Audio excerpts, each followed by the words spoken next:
Hello friends, welcome to my channel.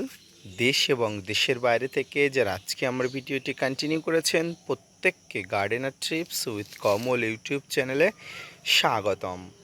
তো friends, আজকে আমি মূলত আলোচনা করব লেবু গাছের মাটি তৈরি এবং কোন মাটিতে লেবু গাছের গ্রোথ হু হু করে হবে, অর্থাৎ আপনার মনের মতো লেবু গাছকে বৃদ্ধি করানোর জন্য আজকের ভিডিওটি আপনার কাছে অনেক অনেক গুরুত্বপূর্ণ।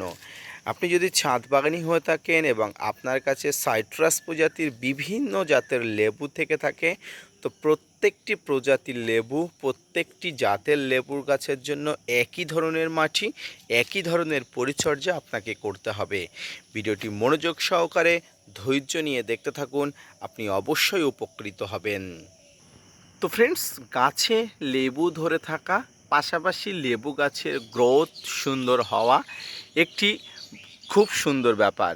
তো এই সুন্দর ব্যাপারকে আরও বেশি সুন্দর করে তুলতে গেলে আপনাকে সঠিকভাবে গাছের পরিচর্যা সম্পর্কিত বা গাছের রোপণের জন্য উপযুক্ত মাটি কেমন লাগে সেই বিষয়টা আপনাদের অবশ্যই জানতে হবে বা জ্ঞান থাকতে হবে। তো আজকের আমি মোটামুটি আলোচনা করব সমস্ত ধরনের লেবু গাছে কী ধরনের মাটি লাগে এবং পাশাপাশি এই ধরনের ফলগুলো আসলে গাছে কী ধরনের পরিচর্যা করতে হয় সেই নিয়ে। তো ফ্রেন্ডস, দেখুন, এটি একটি 12 মাসি পাতিলেবু গাছ।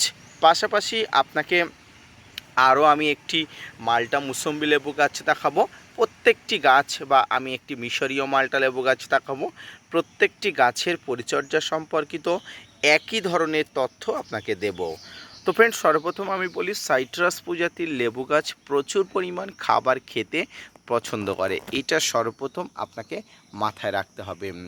এই খাবার খেতে পছন্দ করা লেবু গাছগুলোর গ্রোথ বা বৃদ্ধি করাটা খুবই ভালোভাবে করা যায়, যেটি যদি আপনি সামান্য পরিমাণ ট্রিক্স অবলম্বন করেন।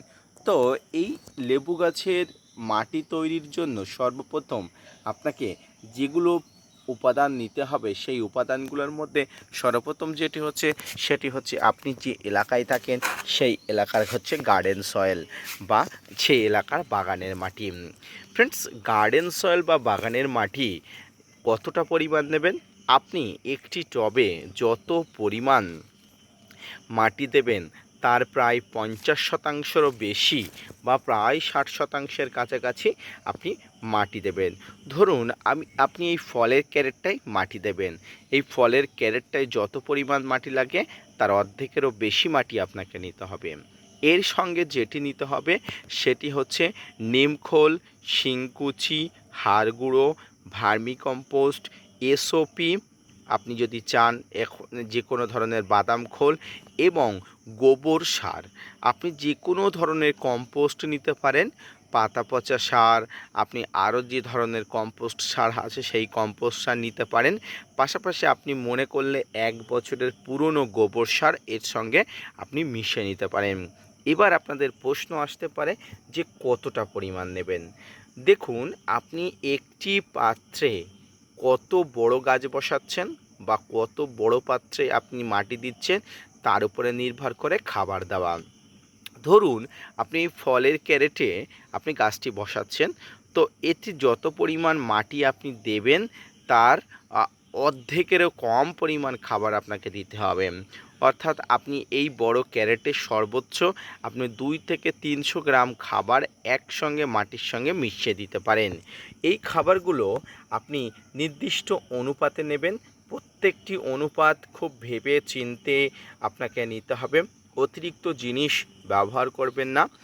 বা আমি আপনাকে বলবো, যদি আপনার কনফিউশন হয়, আপনি যদি নতুন ছাদ বাগানি হয়ে থাকেন তাহলে সেক্ষেত্রে আপনি একদম নর্মালি টবের মাটিতে গাছকে রোপণ করুন।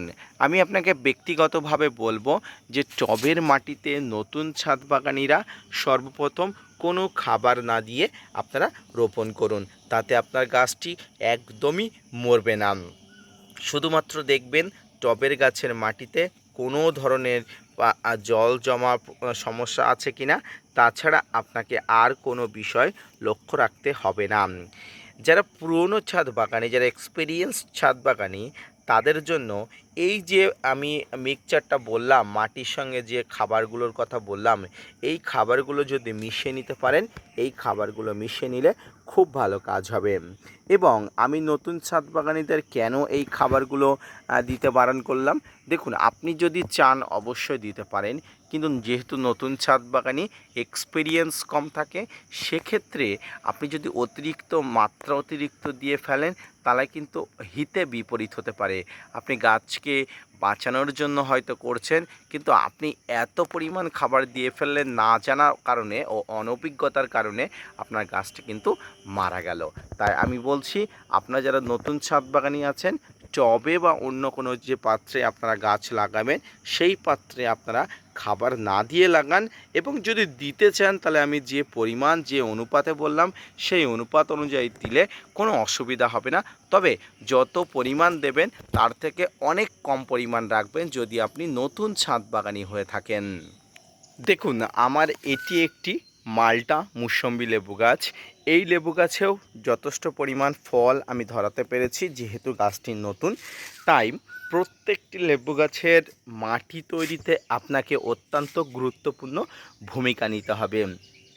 আমি আগেই বলেছি, লেবু গাছের মাটি প্রচণ্ড পরিমাণ খাবার খেতে পছন্দ করে, তাই আপনাকে প্রচণ্ড পরিমাণ খাবারের উপাদানগুলো দিয়ে গাছের মাটিটি তৈরি করতে হবে। আপনি যদি নতুন ছাদ বাগানি হয়ে থাকেন তাহলে আপনি গাছ বসানোর 2 থেকে আড়াই মাস পরে খাবার দেওয়া শুরু করতে পারেন। কিন্তু আপনি যদি পুরনো ছাদ বাগানি হয়ে থাকেন, আপনি অবশ্যই জানেন লেবু গাছের জন্য কেমন মাটি দরকার, কেমনভাবে গাছের মাটি আপনাকে তৈরি করতে হবে। এই পদ্ধতিতে টবের গাছের মাটি যদি তৈরি করেন, অর্থাৎ লেবু গাছের মাটি যদি আপনি তৈরি করেন, আমি নিশ্চিত আপনার লেবু গাছের গ্রোথ যেমন বৃদ্ধি পাবে, পাশাপাশি আপনার গাছে ধরা যে লেবুগুলো সেই লেবুগুলো সুন্দরভাবে ধীরে ধীরে বেড়ে উঠবে। তো ফ্রেন্ডস, আজকের ভিডিও থেকে মূলত লেবু গাছের মাটি তৈরি এবং সামগ্রিকভাবে লেবু গাছের পরিচর্যা সম্পর্কিত আজকের এই ভিডিওটি কেমন লাগলো অবশ্যই লাইক, কমেন্ট, শেয়ার এবং সাবস্ক্রাইব করবেন।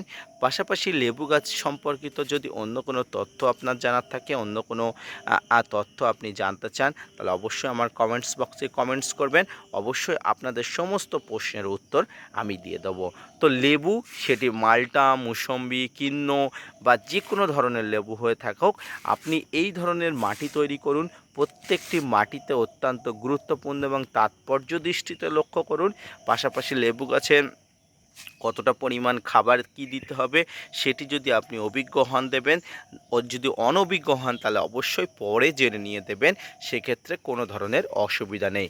সামগ্রিকভাবে লেবু গাছের মাটি তৈরির পাশাপাশি পরিচর্যা সম্পর্কিত আজকের এই ভিডিওটি আপনার কাছে অধিক গুরুত্বপূর্ণ, এটি আপনি অন্তত জানেন। তাই আজকের ভিডিওটি যদি ভালো লেগে থাকে শেয়ার করবেন, লাইক করবেন, কমেন্টস করবেন। ফিরে আসছি নতুন কোনো ভিডিও নিয়ে, নতুন কোনো তথ্য নিয়ে। ততক্ষণ সঙ্গে থাকবেন। ধন্যবাদ।